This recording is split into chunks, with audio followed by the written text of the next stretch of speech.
नमस्कार विद्यार्थियों, कैसे हो आप लोग। आई होप कि आप अच्छे होंगे और आपकी पढ़ाई भी अच्छी हो रही होगी। मेरा नाम है हेमंत सोलंकी और स्वागत करता हूं मैं आपका आज की नई वीडियो और मेरे चैनल एचएस स्टडी केंद्र पर। तो विद्यार्थियों, आज के इस वीडियो में हम क्लास 12 की हिस्ट्री यानी कि इतिहास के चैप्टर नंबर 2 राजा, किसान और नगर के 1 मार्क्स वाले इम्पोर्टेंट क्वेश्चन आंसर्स को देखेंगे। तो मैंने आपको इस चैप्टर की फुल एक्सप्लेनेशन वाली वीडियो पहले ही प्रोवाइड करा दी है। वीडियो कुल 4 पार्ट में है, आप उन चारों पार्ट को पहले देखना। और अगर आपने उन वीडियो को ध्यान से देखा और पढ़ा है तो आप इन सभी क्वेश्चंस के आंसर आसानी से दे सकते हो। और मैंने इन क्वेश्चंस को इस तरीके से सेट किया है कि अगर आपने चैप्टर नहीं पढ़ा और सिर्फ ये क्वेश्चंस पढ़ लिए तो आपको पूरा चैप्टर समझ आ जाएगा। क्वेश्चन नंबर 1, जेम्स प्रिंसेप कौन थे। इसका आंसर होगा James Prinsep east India company के एक अधिकारी थे। सेकंड, जेम्स प्रिंसेप ने ब्राह्मी और खरोष्टी लिपि का अर्थ कब निकाला। तो इसका आंसर होगा 1830 ईस्वी में। क्वेश्चन नंबर 3, मौर्य साम्राज्य की स्थापना किसने की थी। तो इसका आंसर होगा चंद्रगुप्त मौर्य ने 321 ईसा पूर्व में। क्वेश्चन नंबर 4, मौर्य साम्राज्य के तीसरे शासक कौन थे। इसका आंसर होगा राजा अशोक। क्वेश्चन नंबर 5, राजा अशोक के लिए कौन सा शब्द उपयोग किया जाता है। इसका आंसर होगा प्रियदर्शी और देवनाप्रिय। क्वेश्चन नंबर 6, 16 महाजनपदों का उल्लेख किस में मिलता है। इसका आंसर होगा बौद्ध और जैन धर्म के आरंभिक ग्रंथों में। क्वेश्चन नंबर 7, एक समान महाजनपद के नाम क्या है। तो देखिए, बौद्ध और जैन धर्म के ग्रंथों में जो महाजनपद के नाम थे वह एक जैसे नहीं मिलते, मगर कुछ नाम थे जो कि एक समान थे, है ना। तो इसके आंसर में हम बताएंगे वज्जी, कौशल, कुरु, मगध, गांधार, पांचाल और अवंती। ये सभी महाजनपदों के नाम एक समान थे दोनों ही ग्रंथों में। क्वेश्चन नंबर 8, 16 महाजनपदों में सबसे शक्तिशाली महाजनपद कौन सा था। आंसर होगा मगध। क्वेश्चन नंबर 9, अर्थशास्त्र नामक पुस्तक किसने लिखी थी। तो इसका आंसर होगा कौटिल्य, या फिर जिन्हें हम चाणक्य और विष्णुगुप्त भी कहते हैं। क्वेश्चन नंबर 10, मौर्य काल में आया यूनानी राजदूत मेगास्थनीज ने कौन सी पुस्तक लिखी थी। तो इसका आंसर होगा इंडिका। क्वेश्चन नंबर 11, मौर्य साम्राज्य के किस राजा ने धर्म का प्रचार किया। इसका आंसर होगा राजा अशोक ने। क्वेश्चन नंबर 12, मगध की आरंभिक राजधानी क्या थी। इसका आंसर होगा राजगृह, जिसे हम वर्तमान में राजगीर के नाम से जानते हैं, और इसका अर्थ होता है राजा का घर।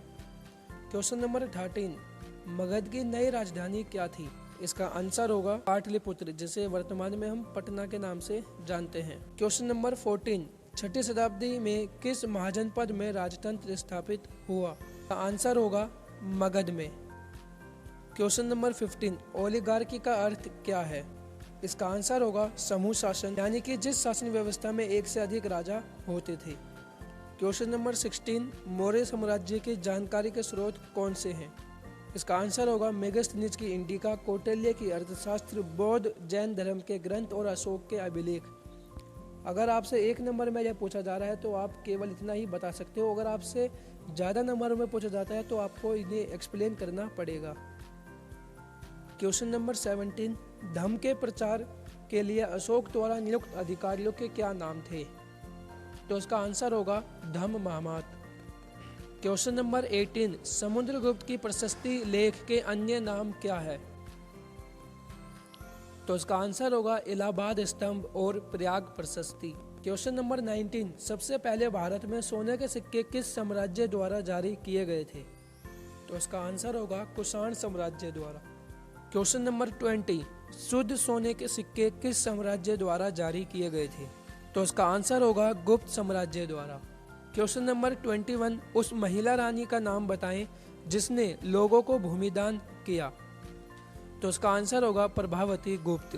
क्वेश्चन नंबर 22, किस भाषा में सबसे ज्यादा अशोक शिलालेख लिखे गए थे। तो इसका आंसर होगा प्राकृत भाषा में।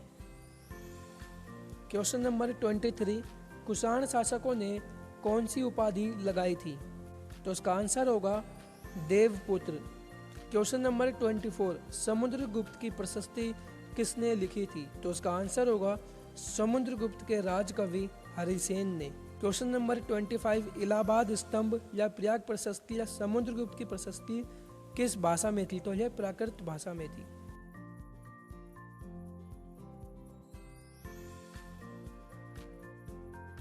क्वेश्चन नंबर 26, गुप्त साम्राज्य का सबसे शक्तिशाली राजा कौन था?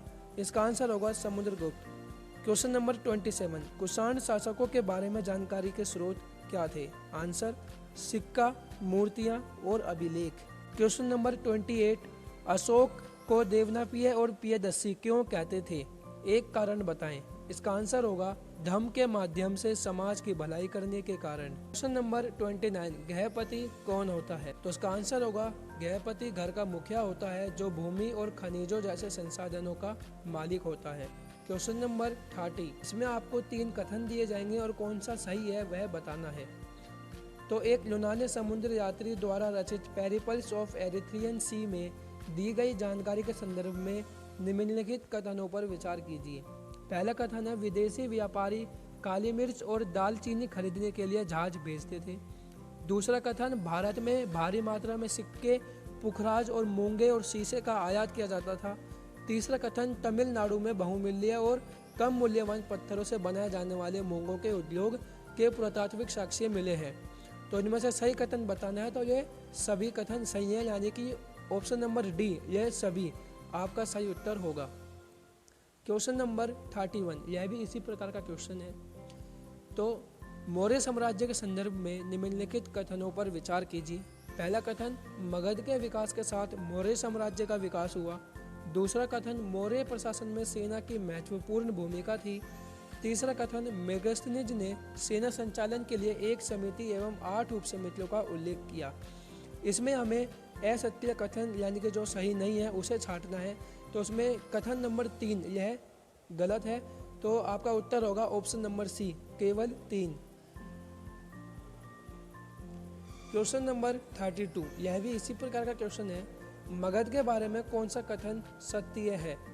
मगध सबसे शक्तिशाली महाजनपद था। मगध में कृषि विशेष रूप से उत्पादक थी। तीसरा कथन है, प्रारंभ में राजगृह यानी कि राजगीर मगध की राजधानी थी। चौथा, मगध के पास पर्याप्त संसाधन नहीं थे। तो इसमें जो पहला, दूसरा, तीसरा कथन है ये तीनों के तीनों सही है और चौथा गलत है, इसलिए ऑप्शन नंबर ए 1, 2 और 3 कथन सही है। क्वेश्चन नंबर 33, यह भी इसी प्रकार का क्वेश्चन है। मौर्य साम्राज्य के इतिहास के पुनर्निर्माण के लिए निम्न में से कौन से प्रमुख साहित्यिक स्रोत हैं? पहला, मेगस्थनीज के कार्य एक ग्रीक यूनानी राजदूत या फिर मेगस्थनीज की इंडिका। दूसरा, कौटिल्य का अर्थशास्त्र। तीसरा, बौद्ध, जैन और पौराणिक साहित्य। और चौथा, कालिदास की मेघदूत। तो उसमें से पहला, दूसरा और तीसरा जो है वह मौर्य साम्राज्य की जानकारी के साहित्यिक स्रोत हैं। क्वेश्चन नंबर 34, अवंती महाजनपद की राजधानी क्या थी? तो उसका आंसर होगा उज्जैन। क्वेश्चन नंबर 35, सुदर्शन झील का निर्माण किसने किया था? तो उसका आंसर होगा मौर्य काल के एक स्थानीय राज्यपाल द्वारा। क्वेश्चन नंबर 36, सुदर्शन झील की मरम्मत अपने खर्चे से किसने करवाई थी? तो इसका आंसर होगा शक वंश के राजा रुद्रदमन ने। क्वेश्चन नंबर 37, सुदर्शन झील की मरम्मत दोबारा किसने करवाई थी? तो इसका आंसर होगा गुप्त वंश के शासक ने। क्वेश्चन नंबर 38, जनता में राजा की छवि जानने का स्रोत कौन सी कहानी है? तो इसका आंसर होगा गंधतिंदु जातक, जो कि पंचतंत्र के कहानियों में से एक है। क्वेश्चन नंबर 39, लोहे के फाल वाले हल का उपयोग किस क्षेत्रों में किया जाता था? तो उसका आंसर होगा जहां पर वर्षा अधिक होती थी। क्वेश्चन नंबर 40, पंजाब और राजस्थान जैसी अर्धशुष्क जमीन वाले क्षेत्रों में लोहे के फाल वाले हल का उपयोग कब से कौन सी शताब्दी से शुरू किया? इसका आंसर होगा 20वीं सदी में। क्वेश्चन नंबर 41, ब्राह्मणों को दान में दी जाने वाली भूमि को क्या कहते हैं? तो उसका आंसर होगा अग्रहार। क्वेश्चन नंबर 42, दान का विवरण देने वाले अभिलेखों को क्या बोलते हैं? तो इसका आंसर होगा दानात्मक अभिलेख। क्वेश्चन नंबर 43, अभिलेखों के अध्ययन को क्या बोलते हैं? तो इसका आंसर होगा अभिलेख शास्त्र। क्वेश्चन नंबर 44, सिक्के या फिर मुद्राओं के अध्ययन को क्या बोलते हैं? तो इसका आंसर होगा मुद्रा शास्त्र। क्वेश्चन नंबर 45, सबसे पहले कौन सी सिक्के जारी किए गए थे? तो इसका आंसर होगा चांदी और तांबे के आहत सिक्के। क्वेश्चन नंबर 46, आहत सिक्के कब जारी किए गए थे? तो इसका आंसर होगा 6ठी शताब्दी ईसा पूर्व में। क्वेश्चन नंबर 47, एक तरफ राजा की प्रतिमा और दूसरी ओर नाम वाले सिक्के किसने जारी किए थे? तो उसका आंसर होगा हिंद यूनानी शासकों ने। क्वेश्चन नंबर 48, पंजाब और हरियाणा जैसे क्षेत्रों के योद्धे और कबायली गणराज्यों ने कौन से सिक्के जारी किए थे? तो इसका आंसर होगा तांबे के सिक्के। क्वेश्चन नंबर 49, खरोष्टी लिपि के अध्ययन में किसकी सहायता ली थी? तो इसका आंसर होगा हिंद यूनानी शासकों के सिक्के की। क्वेश्चन नंबर 50, कुषाण शासकों ने किससे प्रेरित होकर देवपुत्र की उपाधि लगाई थी? इसका आंसर होगा चीनी शासकों से प्रेरित होकर, जो कि स्वर्गपुत्र की उपाधि लगाते थे।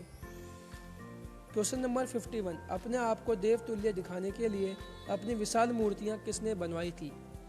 इसका आंसर होगा कुषाण साम्राज्य के शासकों ने। तो आज की वीडियो यहीं पर ही समाप्त होती है और आज की वीडियो में हमने 51 क्वेश्चंस को देखा है। अगर फिर भी कुछ क्वेश्चंस रह जाते हैं तो मैं किसी और वीडियो में आपको वह बता दूंगा।